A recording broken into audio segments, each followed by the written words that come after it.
Hello learners and welcome to English literature feat India.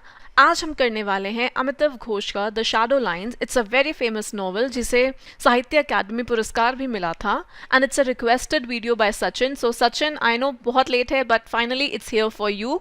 I hope you like it and बाकी औरों को भी पसंद आएगा। So let's just start with the introduction to the novel now. 1988 में पहली दफ़ा पब्लिश हुआ था और इसको जैसे मैंने बोला साहित्य अकादमी अवार्ड मिला था। इंडिया में आपको मालूम होगा it's a very famous literary award. Novel के दो सबसेक्शंस हैं। The first is titled going away and the second is titled coming home. जो ये नॉवल है वो अलग अलग कैरेक्टर्स के थॉट्स को और आइडियाज़ को कैप्चर करता है और कॉन्स्टेंटली उसके जो व्यूज़ और पर्सपेक्टिव्स हैं वो स्विच करता रहता है। Moving on to the historical context of the novel, although जो इंडिया का पार्टीशन हुआ था 1947 में, वो एक बैकग्राउंड इवेंट फॉर्म करता है शैडो लाइन्स का, लेकिन नॉवल के अंदर जो भी कॉन्फ्लिक्ट्स होते हैं जो कि नैरेटर और उसकी फैमिली एक्सपीरियंस करती है, उसके लिए वो पार्टीशन पार्शियली रिस्पॉन्सिबल है। पार्टीशन के दौरान, जैसा कि आई एम श्योर आप लोगों को मालूम होगा, जो ब्रिटिश इंडिया था उसको ईस्ट पाकिस्तान और वेस्ट पाकिस्तान और इंडिया इन तीन हिस्सों में डिवाइड किया गया था। तो जो ईस्ट पाकिस्तान था वो अब बांग्लादेश के नाम से जाना जाता है, दैट बिकेम बांग्लादेश, और जो वेस्ट पाकिस्तान था that is the present Pakistan and India. तो ये जो पार्टीशन हुआ था 1947 में, यहाँ पर जो ब्रिटिश और इंडियन और पाकिस्तानी गवर्नमेंट्स थी, इन्होंने रिलीजन के बेसिस पर ये पार्टीशन किया था। And as you would know, जैसे कि आपने काफ़ी मूवीज़ में भी देखा होगा, आई एम वेरी श्योर, उसकी वजह से कितना वायलेंस हुआ था, कितने लोग मारे गए थे। एंड स्पेशली ये जो वायलेंस था this was extreme, specially in the region of Punjab, जो कि स्प्लिट हो गया था वेस्ट पाकिस्तान में और इंडिया में। तो ये जो रिलीजियस एनिमोसिटी थी, ये जो लड़ाई थी रिलीजन के बेसिस पर, this continued and this is what partly led to the riots, जो कि नैरेटर और त्रिदिब, जो कि इस स्टोरी में हमारा मेन कैरेक्टर है त्रिदिब, जो कि नैरेटर और त्रिदिब एक्सपीरियंस करते हैं 1963 और 1964 में इन कैलकाटा एंड ढाका जो कि कैपिटल थी ईस्ट पाकिस्तान की। राइट्स जो ये वाले हुए थे उनका क्या रीज़न था कि उस टाइम पर एक जो इम्पोर्टेंट रिलीजियस रेलिक था, क्या था वो? एक लॉक ऑफ हेयर जो कि माना जाता था कि वो प्रॉफिट मोहम्मद को बिलोंग करता है, उनका है। वो अचानक से पता नहीं कैसे गायब हो गया था, जो कश्मीर था वहाँ से। ऑल्दो ये जो रेलिक था, ये जो निशानी थी प्रॉफिट मोहम्मद की, ये तीनों रिलीजन्स के द्वारा रिस्पेक्ट की जाती थी। कौन से तीनों religions? Hinduism, Sikhism and Islam. लेकिन जो ये तीनों रिलीजन को मानने वाले लोग थे वो बहुत जल्द ही एक दूसरे से लड़ाई करने लगे और इसकी वजह से अलग अलग शहरों में इंडिया और पाकिस्तान के राइट्स होने लगे, which resulted in extreme violence. Now we come to the summary of the text. तो नॉवल के अंदर कोई चैप्टर्स या सीन्स नहीं है और जैसा कि मैंने बताया था दो पार्ट्स में स्ट्रक्चर्ड है। First is titled going away and second is coming home. तो जो कमिंग होम है, जो कमिंग होम वाला सेक्शन है, वो शुरू होता है तो जब हमारा नैरेटर हमें स्टोरी बताता है कि कैसे उसके जो काफ़ी सारे फैमिली मेम्बर्स थे उनके बारे में और कैसे वो कैलकाटा में रहने लगे। जो नैरेटर है वो ये साफ साफ कहता है कि वो पास्ट के बारे में लिख रहा है from some undetermined point in the 1980s, जब वो अपनी डॉक्टरल डिग्री पर वर्क कर रहा होता है लंदन में। तो अब जो नैरेटर है वो स्टोरीज और मेमोरीज जो उसकी कज़न ईला और उसके अंकल रोबी के बारे में है वो बताना शुरू करता है। ये सारी जो स्टोरीज और मेमोरीज हैं ये नैरेटर को बिलोंग करती हैं, उसके अंकल त्रिदिप को और उसकी जो ग्रैंड मदर है थम्मा उनको। जो मेमोरीज हैं वो शुरू होती हैं अर्ली 20th सेंचुरी में, जब त्रिदिप के जो दादाजी थे मिस्टर जस्टिस चंद्रशेखर दत्ता चौधरी, उनकी और लायनल ट्रिसॉसन की फ्रेंडशिप हुई थी लंदन में। थम्मा का जन्म 1902 में हुआ था ढाका में, जब वो स्टिल ब्रिटिश इंडिया का पार्ट था। तो जब वो छोटी थी, थम्मा के फादर और उनके अंकल जेठामशाय, उन दोनों की लड़ाई होने लगी। तो जो बंटवारा हो गया, जो घर था उसका बंटवारा हो गया और पूरा जो उनका एंसेस्ट्रल होम था उसमें बीच में एक दीवार चिनवा दी गई। तो एक हाफ उसका और एक हाफ एक भाई का। दोनों साइड की जो फैमिलीज थी उन दोनों की आपस में बातचीत बंद हो गई। तो जो थम्मा है वो अपनी छोटी बहन माया देवी को बताती है कि जो जेठामशाई की फैमिली है वो एक अपसाइड डाउन हाउस में रहती है, जहाँ पर वो लोग सब कुछ उल्टा करते हैं एंड बैकवर्ड्स करते हैं। फिर दोनों बहनों की शादी हो जाती है और उनका जो कांटेक्ट था जेठामशाई के साथ वो खत्म हो जाता है। माया देवी की शादी होती है साहिब से, जो कि जस्टिस दत्ता चौधरी का बेटा होता है। जो थम्मा हैं उनके जो हस्बैंड होते हैं वो rail road, he works on the rail roads and उनकी डेथ हो जाती है 1936 में। तो इस पॉइंट पर उनका बेटा, और उनका बेटा कौन है, जो हमारा नैरेटर है उसका फादर है थम्मा का बेटा, तो वो स्टिल बच्चा होता है। एज ए नैरेटर के फादर वो स्टिल अ चाइल्ड। थम्मा एक टीचर बन के पढ़ाने लगती है और अपनी फैमिली से किसी भी तरह की मदद लेने से मना कर देती है। वो कभी वापस ढाका नहीं लौट कर जाते, बिकॉज जो ढाका थी, रिमेंबर आई टोल्ड यू, वो कैपिटल बन गई थी ईस्ट पाकिस्तान की। बांग्लादेश तो बाद में बना था, ईस्ट पाकिस्तान की वो कैपिटल बन गई थी and that was a Muslim country. अब जो साहिब होते हैं माया देवी के हस्बैंड, तो he is a wealthy diplomat और 1939 में अब उनको एक स्पेशल मेडिकल ऑपरेशन चाहिए होता है जो कि इंडिया में नहीं परफॉर्म किया जा सकता। तो फिर जो लायनल ट्रिसॉसन की बेटी होती है मिसेस प्राइस, वो साहिब और उसकी फैमिली को बुलाती है लंदन में उनके साथ रहने के लिए, ताकि वहां पर उसको वो मेडिकल अटेंशन मिल सके। अब उस समय पर त्रिदिब 9 साल का होता है और वो अपने पापा के साथ लंदन जाता है, जबकि जो उसका बड़ा भाई है जतिन वो इंडिया में ही रहता है, बिकॉज वो स्कूल में होता है, पढ़ाई कर रहा होता है। त्रिदिब को लंदन बहुत पसंद आता है और उसको जो लायनल ट्रिसॉसन का बेटा है और मिसेस प्राइस का जो भाई होता है एलन ट्रिसॉसन, वो बहुत फैसिनेट करता है। और उसके जो दोस्त होते हैं डैन, माइक और फ्रांचेस्का। अब 1940 में एक बॉम्ब एलन के घर को हिट करता है जिसमें वो और डैन दोनों मर जाते हैं। उसी साल बाद में त्रिदिब की फैमिली वापस इंडिया आ जाती है। अब ओवर द नेक्स्ट डेकेड माया देवी और साहिब को एक और बेटा होता है रॉबी। नैरेटर के जो फादर हैं उनकी और उसकी मदर की शादी हो जाती है और उनको जल्दी एक बेटा होता है, कौन, जो हमारा नैरेटर है वो। जतिन एक लेडी से शादी करता है जिसको प्यार से क्वीन विक्टोरिया बुलाते होते हैं और उन दोनों की एक बेटी होती है जिसका नाम ईला होता है, जो कि नैरेटर की ही एज की होती है। मिसेस प्राइस की एक बेटी होती है मे, जो कि छोटी होती है बहुत। जब त्रिदिब लंदन में होता है तो उसको भी एक बेटा होता है जिसका नाम निक होता है। ईला के जो पेरेंट्स हैं वो काफ़ी वेल्दी, काफ़ी अमीर होते हैं और उसका जो बचपन है वो पूरा वर्ल्ड ट्रैवल करते हुए गुजरता है, बिकॉज उसका जो फादर का वर्क होता है उसकी वजह से। दूसरी तरफ जो हमारा नैरेटर है वो कलकत्ता के बाहर ही नहीं गया ज़्यादा। इंस्टेड जो त्रिदिब है, जो उसके अंकल त्रिदिब हैं, वो उसको कहानियां सुनाते हैं लंदन के बारे में। त्रिदिब नैरेटर को सिखाता है कि अपनी इमेजिनेशन यूज करो और कहता है कि जो इमेजिनेशन में हम वर्ल्ड बनाते हैं वो उतना ही रियल हो सकता है जितना कि बाहर की दुनिया। अब कुछ समय के लिए जो ईला की फैमिली होती है वो लंदन में रहती है, जो प्राइसेस होते हैं उनके साथ। रिमेंबर जो मिसेस प्राइस थी और उसकी फैमिली उनके साथ। तो जब वो 8 साल की होती है उसकी फैमिली कलकत्ता विजिट करती है किसी फेस्टिवल के लिए। नैरेटर अपनी दादी थम्मा को मनाता है कि उसकी फैमिली ईला की फैमिली को कंपनी करे उनके फैमिली होम को जब वो विजिट करने जाते हैं राय बाजार में। तो जब नैरेटर की फैमिली और नैरेटर मिलते हैं ईला की फैमिली से, तो जो नैरेटर की माँ होती है वो बहुत शॉक्ड सी हो जाती है, क्योंकि नैरेटर ईला के बारे में इतना पूछ रहा होता है लेकिन जब वो एक्चुअली में उससे मिलता है तो वो उससे बात करने में भी शर्माता है। तो फिर उसके बाद आगे जो दोनों फैमिलीज हैं वो जब वो फाइनली उनके वो जो बड़ा सा घर होता है वहाँ पहुँचते हैं, ईला नैरेटर को एक अंडरग्राउंड स्टोरेज रूम में लेकर जाती है। अब ईला डिसाइड करती है वो एक गेम खेलेगी जिसका नाम हाउसेस है। ये गेम वो निक के साथ लंदन में खेलती होती है। निक कौन था, रिमेंबर, निक जो है वो मे प्राइस का बेटा है। अब नैरेटर को ये समझ में आ जाता है कि उसका कंपटीशन इस निक के साथ है फॉर ईलाज अफेक्शन। अब वहाँ पर जो धूल मिट्टी होती है वहाँ पर वो उस धूल में एक मैप बनाती है मिसेस प्राइस के घर का और वहाँ पर एक रूम ऐड कर देती है उसकी गुड़िया के लिए, जो कि ये जो गेम खेल रहे हैं उस गेम में she will be acting as the baby और उसकी डॉल का नाम है मगदा। अब जब सारी चीज़ सेट हो जाती है तो दोनों स्टार्ट करते हैं खेलना। अब जैसे आपको पता है कि जब वो गुड्डे गुड़िया से खेल रहे होते हैं तो वो उनके लिए एक स्टोरी सी नैरेट करते हैं, बताते हैं कि इसके साथ ये हुआ वो हुआ।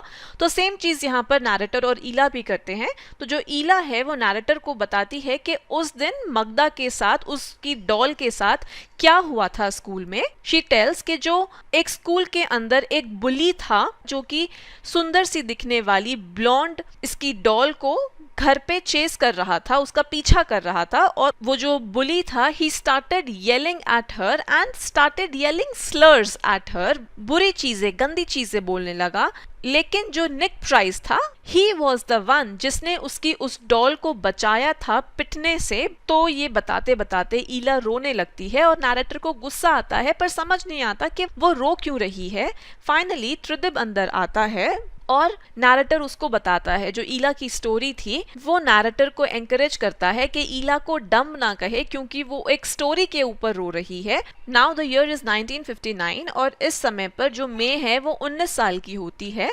त्रिदिब और मे एक दूसरे को लेटर्स लिखना शुरू करते हैं। एक साल के बाद दोनों फोटोज एक्सचेंज करते हैं।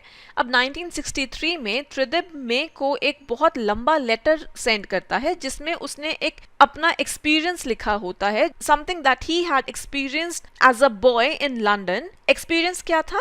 When he was in London, तो he had seen two strangers having sex in a bombed cinema।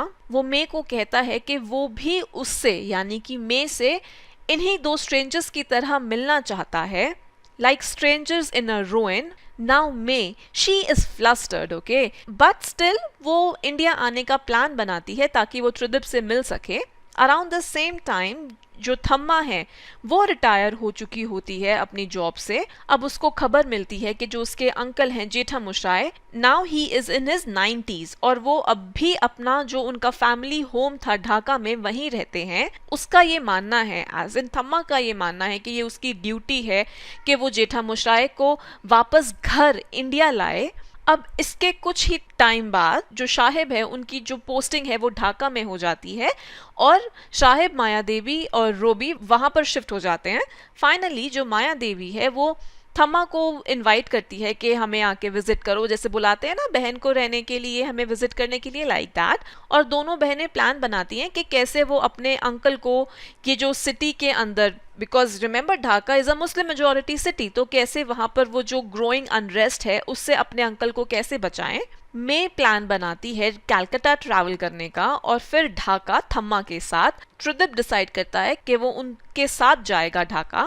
Narrator त्रिदिब को ज्वाइन करता है। अब अगले कुछ दिन जो नैरेटर है वो त्रिदिब और मे के साथ रहता है। जब त्रिदिब और मे सिटी में घूम रहे होते हैं, ड्राइव कर रहे होते हैं, तो मे त्रिदिब को बताती है कि ईला जो थी she was a victim of bullying, लेकिन निक ने उसे कभी बचाया नहीं।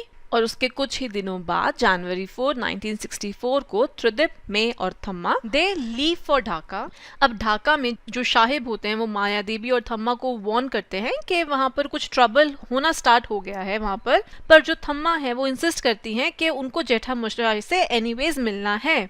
अब जब वो वहाँ पर जाते हैं तो एक मुस्लिम मैकेनिक होता है जिसका नाम सैफुद्दीन होता है, वो उन्हें ग्रीट करता है और एक्सप्लेन करता है कि एक रिक्शा ड्राइवर जिसका नाम खलील है वो जेठामशाय की देखभाल करता है। जब खलील आता है तो वो इन सबको, ये जो गेस्ट हैं, इनको घर में लेकर जाता है। जेठामशाय अपनी इन दोनों नीसेस को नहीं पहचान पाते, पर वो त्रिदिब को कहते हैं कि वो अपनी फैमिली के वापस लौटने का वेट कर रहे हैं ताकि वो उन्हें कोर्ट में लेके जा सके और इस घर की पूरी ओनरशिप उनको मिल जाए। जो ड्राइवर है वो भागता हुआ आता है और कहता है कि कुछ प्रॉब्लम है, कुछ ट्रबल है और उन्हें जाना होगा। खलील अग्री करता है कि वो जेठामशाय को अपनी रिक्शा में माया देवी के घर छोड़ देगा।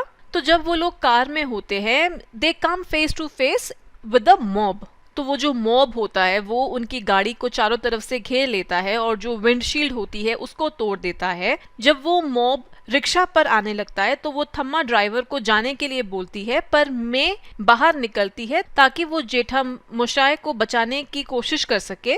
त्रिदिब उसको फॉलो करता है, पर त्रिदिब, जेठामशाय और खलील, ये तीनों मॉब के द्वारा बहुत बुरी तरीके से इन तीनों का मर्डर कर दिया जाता है। नैरेटर के पेरेंट्स उसको बाद में बताते हैं कि त्रिदिब एक एक्सीडेंट में मारा गया। अगले साल थम्मा के पास जो उनकी एक सोने की चेन होती है और वो उनको बहुत प्यारी होती है, वो उस चेन को दे देते हैं जो पाकिस्तान के साथ वॉर हो रही होती है उसको फंड करने के लिए।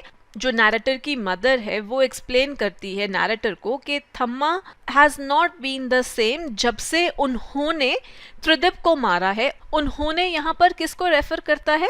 It refers to that angry mob जिसने त्रिदिप और जेठामशाई और खलील का मर्डर किया था। नाउ हमारा जो नैरेटर है वो अब कॉलेज में है एंड ही ईला से प्यार भी करता है और ईला उसको फ्रस्ट्रेट भी करती है बिकॉज वो नहीं समझती कि जो नैरेटर है वो इतना इंसिस्ट क्यों करता है त्रिदिप की स्टोरीज को याद रखने का, या फिर जो उनका बचपन था वहाँ की जो मेमोरीज हैं उनको याद रखने के लिए why is the narrator so insistent. तो एक बार गर्मियों की छुट्टियों में उसने ईला ने नैरेटर को और रोबी को कन्विंस किया था उसके साथ नाइट क्लब जाने के लिए। रोबी नहीं जाना चाहता था पर क्लब में वो ईला को किसी और आदमी के साथ डांस करने से रोकता है। ईला उसके ऊपर चिल्लाती है, कहती है कि वो लंदन में रहती है and therefore she can be free. ये जो इस तरीके का ऑपरेशन है उससे नैरेटर ये वाली स्टोरी थम्मा को बताता है जब थम्मा अपने डेथ बेड पर होती है और ये सुनकर थम्मा को बहुत गुस्सा आता है। वो उसका मानना है कि ये जो ईला के टाइप की फ्रीडम है ये फ्रीडम रियल नहीं है। अपने इस गुस्से में थम्मा एक लेटर लिखती है नैरेटर के स्कूल का जो डीन होता है उसको।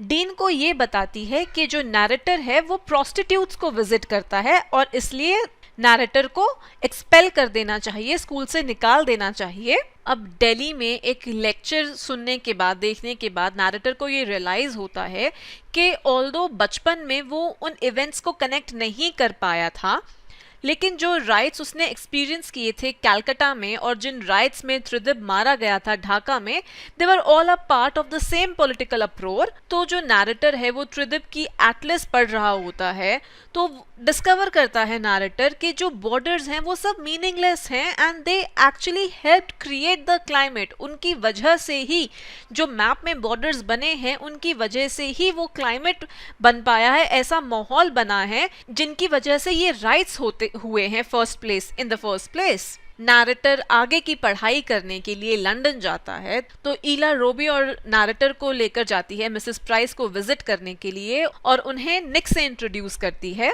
नाउ हियर जो नैरेटर है वो अपनी जो त्रिदिप उसको स्टोरीज बताता होता था ना, रिमेंबर के उसकी लंदन की स्टोरीज और बाकी जगहों की स्टोरीज, तो वो सब नैरेटर को बहुत अच्छे से याद है and he shows of that power क्योंकि जो त्रिदिप ने उसको सारी स्टोरीज बताई थी तो उन्हीं स्टोरीज के जरिए नैरेटर अपने फ्रेंड्स को ही leads them around London and through Mrs Price's house because Tridib ने नैरेटर के लिए मेंटल मैप्स क्रिएट किए थे and the narrator like a good student he remembers all of them. बाद में ईला, रोबी और नैरेटर एक इंडियन रेस्टोरेंट पे डिनर करते हैं। नैरेटर जो है वो मे से भी दोबारा रिकनेक्ट करता है।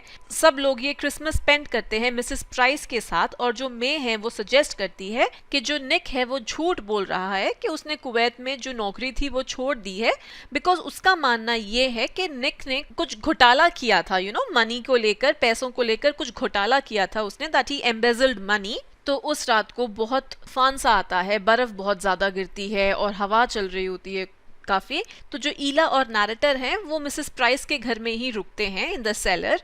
ईला नैरेटर के आगे कपड़े चेंज करती है, अनड्रेस करती है क्योंकि उसको नहीं पता कि जो नैरेटर है वो उसके लिए क्या फील करता है, but she spends the night with Nick. अब कुछ साल बाद ईला निक से शादी कर लेती है। उनकी पार्टी में जो नैरेटर है वो काफ़ी शराब पी लेता है और मे ऑफर करती है उसको घर लेकर जाने के लिए और उसको she puts him to bed. जो नैरेटर है बिकॉज वो इतने नशे में है ही असॉल्ट्स मे, लेकिन उसको बहुत बुरा लगता है। अगली सुबह कुछ महीने बाद जब नैरेटर वापस घर आने की तैयारी कर रहा होता है, ईला उसको बताती है कि निक उसे चीट कर रहा है बट स्टिल वो उसको छोड़ने से इनकार कर देती है। जाने से पहले जो नैरेटर है वो मे के साथ डिनर करता है। डिनर पर मे नैरेटर को बताती है उन राइट्स के बारे में और उससे पूछती है कि क्या उसको ये लगता है कि मे ने त्रिदिप को मारा। मे उसको कहती है कि मे को खुद को एज इन उसे खुद को ये लगता था कि उसने त्रिदिप को मारा, उसकी वजह से त्रिदिप मरा, पर उसको अब ये पता है कि त्रिदिप ने खुद को सैक्रिफाइस किया था और उसे ये मालूम था कि वो मरने वाला है। वो नैरेटर से कहती है कि रात को यहीं पर रुकने के लिए, और वो मान जाता है। एंड जो हमारा नैरेटर है ही इज ग्लैड कि उसको फाइनली जो त्रिदिप की डेथ की जो मिस्ट्री थी वो समझ में आ गई है। So this is how and this is where the novel ends. Very briefly, let's talk about the title of the novel. तो जो टाइटल है शैडो लाइन्स, उससे जो नॉवल का एक मेजर कंसर्न है वो सामने आता है। क्या कि जो नेशन का क्रिएशन हुआ है, जिस बेसिस पे क्रिएशन किया गया है of a nation with boundaries, that is both arbitrary और invented. ये इशू और ज़्यादा प्रोमिनेंट तब होती है अगर हम इसको जो इंडिया का पार्टीशन हुआ था उसके कॉन्टेक्स्ट में अगर हम देखते हैं तो। नाउ रिमेंबर, एक टाइम पर तो इंडिया और पाकिस्तान जो है, Pakistan as an east Pakistan and west Pakistan भी, बांग्लादेश एज एन, तो एक टाइम पर तो एक ही था ना। लेकिन किस बेसिस पर उसको डिवाइड कर दिया? पहले कोई रिलीजन में क्या पहले लोग साथ में नहीं रहते थे? Of course they used to live together, so they created a difference जो पहले एग्जिस्ट ही नहीं करता था, राइट? क्योंकि नेशन पूरा एक ही था, इंडियन सबकॉन्टिनेंट पूरा एक था, but they created a difference where none existed before. An artificial difference has been created दो nations के बीच में जो कि inherently एक ही थे।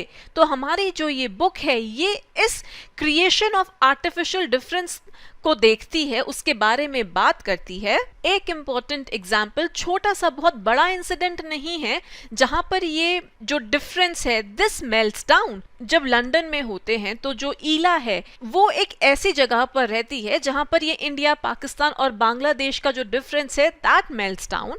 तो जब रबी और नैरेटर लंदन जाते हैं तो ईला उन्हें अपने फेवरेट इंडियन रेस्टोरेंट में लेकर जाती है। And this Indian place, I put that in quotation, Indian place जो जिसके बारे में वो बात कर रही है वो एक्चुअली में एक छोटी सी बांग्लादेशी प्लेस है। तो छोटा सा इनसिग्निफिकेंट सा इंसिडेंस है, and this incidence, this ridicules जो इतना इंटेंस फीलिंग है डिफरेंस का दोनों कंट्रीज के बीच में अदरवाइज, उसको रिडिक्यूल करता है। And this difference that is reduced to zero if we view this difference from a space जो कि इन दोनों से बाहर है। तो ये जो बाउंड्रीज हैं जो कि पॉलिटिकल रीजंस की वजह से क्रिएट हो गई हैं, दे आर टैंजिबल इनफ कि हम उनको लाइंस बोलते हैं, लेकिन अगर हम उनको क्लोजली एनालाइज करते हैं तो वो शैडोज की तरह they fade away. Now let's talk about the structure of the novel. तो जो नॉवल का स्ट्रक्चर है शैडो लाइन्स का, उसके दो इंपॉर्टेंट कैरेक्टरिस्टिक्स हैं। पहला, that of a non linear structure, and second a digressive narrative. इस नॉवल के अंदर कोई भी डिफाइंड बिगनिंग, मिडिल या एंड नहीं है। इंस्टेड जो हमारा नॉवल है वो रिलाई करता है on a loop structure of a story within a story, एक स्टोरी के अंदर दूसरा स्टोरी। ये जो हमारा नॉवल है that is told through stories, and therefore we can say कि जो हमारा नैरेटर है वो एक लिसनर ज्यादा है दैन अ स्पीकर। जो उसका मेथड है नरेशन का that is bringing together available versions, जो कि एक इवेंट के जो अवेलेबल वर्जन्स हैं उनको लाना रादर दैन नई स्टोरीज बताने के। और जब वो ऐसा करता है तो इससे एक बेटर वर्जन निकल कर आता है जो कि ज्यादा रिप्रेजेंटेटिव है और ज्यादा इंक्लूसिव है। इस नॉवल की भी जो स्टोरी है that is also constituted of several voices, all of which serve to make the story richer. I hope आपको नॉवल समझ में आया होगा. If you did, then do like and comment on the video. If you're new to my channel, do not forget to subscribe. You can also connect with me through my social media. Thank you so much.